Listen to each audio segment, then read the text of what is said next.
Well, Cynthia, as we've heard, the Omicron variant at the top of everyone's mind and raising concerns, along with recent rise in COVID cases. And yet Toronto city staff are being told it's time to head back to work in person starting in the new year. The doors to City Hall will be open for all to access services as of January 4th. That means city employees that had been working remotely will need to return. 25% of nearly 33,000 staff are expected to be back at least 3 days a week. At no time would we ever consider doing anything that was contrary to the best interests of the health of our own employees. But we have a dividend here that is paid by the fact that we have almost 100% of them vaccinated. Last week, the city revealed more than 97% of all city employees have received at least 2 doses of a COVID vaccine. More than 500 were on unpaid leaves of absence for not being fully vaccinated or not revealing their status. Toronto's medical officer of health, Dr. Eileen Davila, supporting the plan to bring staff back and reopening civic centres, despite the recent increase in COVID cases in Ontario and the expected arrival of the Omicron variant of concern.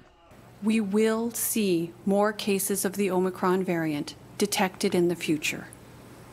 It is not a question of if, but a question of when. And it bears repeating. Viruses mutate as a part of their regular course. Health guidelines will, of course, be in place, including masks, distancing, and barriers where needed.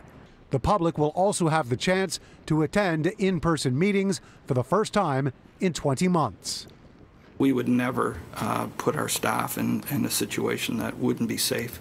And if the evidence does present itself that causes to change course, of course we will do that and give staff certainly as much advance notice on that change of course.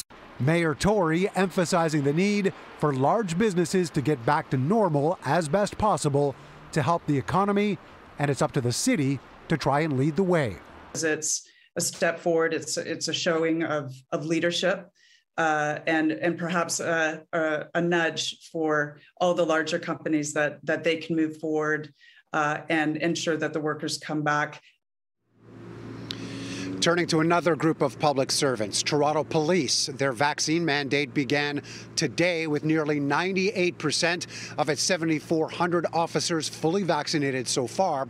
The remaining 205 unvaccinated or undeclared workers are now on unpaid leave, including 117 uniform members.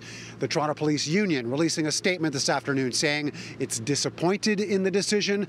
Chief Raymer says their absence won't be putting public safety at risk.